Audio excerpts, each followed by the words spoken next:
Hey everybody, my name is Lamika McGee. I am the CEO and founder of Janae Sante LLC, where I am a career coach and a youth mentor. And so I am excited to start this series today called the Leadership Series for New Supervisors.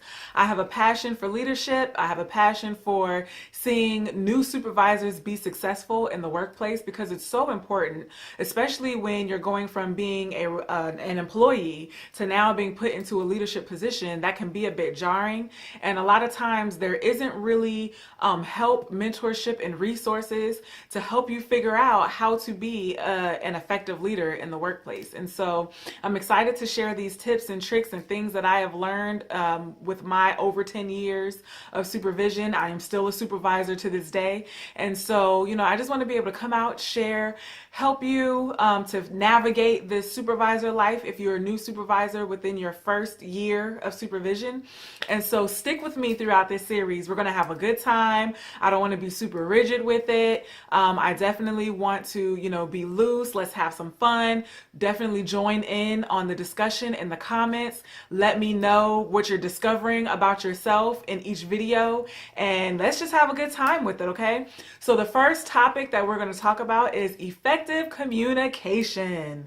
It is so important that as supervisors, we know how to communicate with our employees.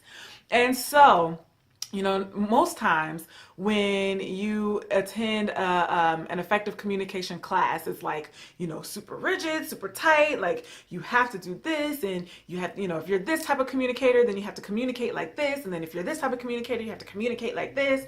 I don't want to attack it from that way because that's not how I discovered how to be a good supervisor. And so I want to provide you the way that I learned how to effectively communicate with my employees. And this is a way that I just kind of discovered on my own in doing research and then in learning myself.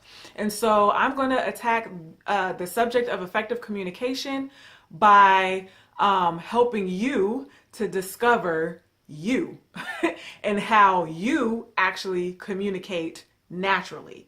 Not in a work setting, but how are you just naturally?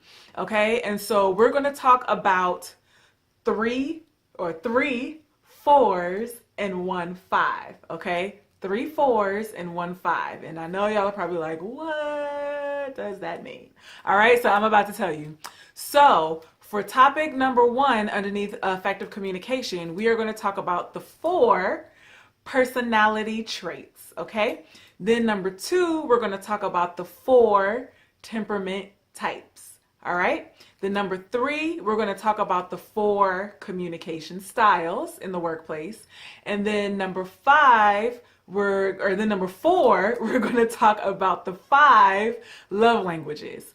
And so I'm excited to talk about these particular areas, and stay tuned with the 5 love languages, because I know a lot of the times when we hear about those, it's in the context of how people love on you and how you love on them. And so that is also a way to effectively communicate in the workplace. And so we're going to really talk about that as well. So for today, we're going to talk about the 4 personality traits. All right. So number 1, we have our good old introverts, right? So introverts, and I have my notes, so if you see me looking down, I'm probably looking at my notes. I'm going to make sure that I give you everything that I have, okay? So for the introverts are more quiet nature, they're more analytical, they're deep thinkers, they don't have to be around people all of the time. They like their solitude, they like their space, they don't like big groups, things like that. So the introverts are more internal people. So their personality is more internal, right? And so then we have our extroverts, okay? And so our extroverts are the opposite. They're the ones that are more outgoing. They're the ones that talk a lot. They like to be in groups. They like to kind of be like the life of the party. When an introvert steps into place, you know it because they command attention. And, whereas introverts don't want attention on them, but the extroverts command attention, right? So those are those two. And so everybody's pretty familiar with those. But then I have two more that you might not be familiar with. So number 3, you have your ambivert, okay? So your ambivert is on the spectrum in between the introvert and the extrovert. And the ambivert values both the introvert and the extrovert traits evenly. Okay, they're even keel. If it's a relaxed type of environment, they'll go into introvert mode. If it's a more, hype environment, they'll go into extrovert mode. Like, they are an ambivert. Whatever the situation calls for, they can adapt to that. Okay, and then we also have the omnivert. All right, and so the omnivert is also on the spectrum between introvert and extrovert, but they don't value both traits evenly like the ambivert does, okay? So for the omnivert, and I want to make sure I get it right, so I'm going to look at my notes. For the omnivert, in low intensity environments, they tend to act extroverted.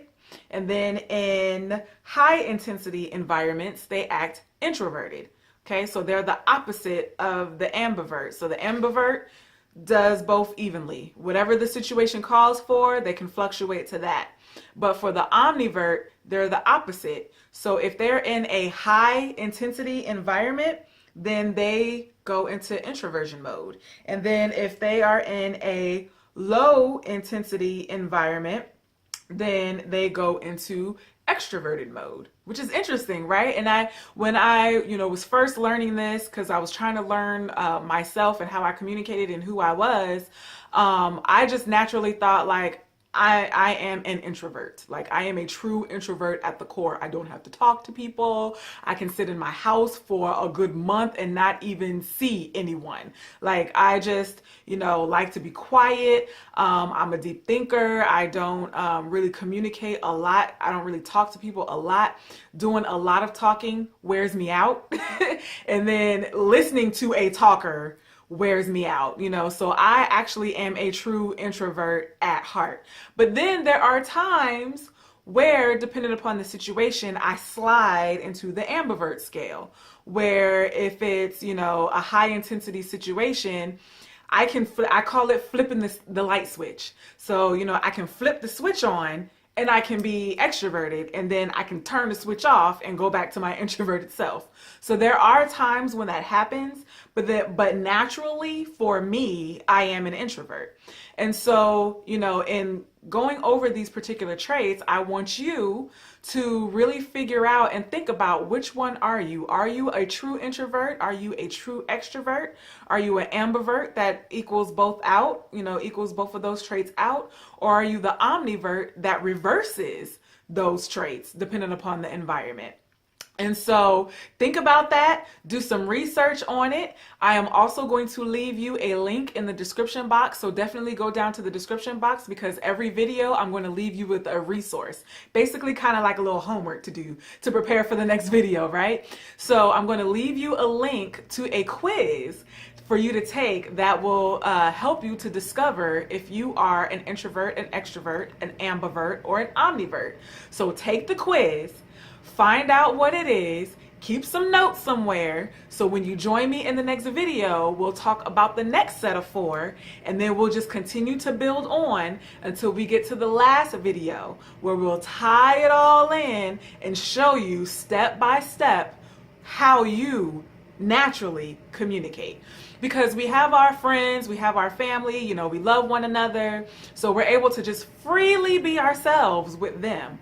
But when it comes to the workplace, we have to be strategic in knowing, how do I communicate? And then when I figure out how I naturally communicate, now I can move into how I can communicate with my employees. All right. So I'm excited to go on this series with you and on this journey with you. Definitely leave me some comments. When you take the quiz, leave me a comment and tell me what you are. Okay. And then when we go into the next video, we're going to talk about the 4 temperament types. the 4 temperament types, okay? And then we'll walk through those different types, and then we'll figure out what temperament type you actually are. So number 1, we started with the personality type, and then we're gonna build to the temperament types, right? So take the quiz, tell me what you are, and then join me in the next video so we can continue to build on this, okay? So see you in the next video. Also, if you would like to work with me and have me to personally mentor you on your supervisor journey, you can reach out to me at info@myjscoaching.com, and then I will also leave you a link in the description to my website and contact information so you can reach out to me personally, okay? So I look forward to seeing you all in the next video.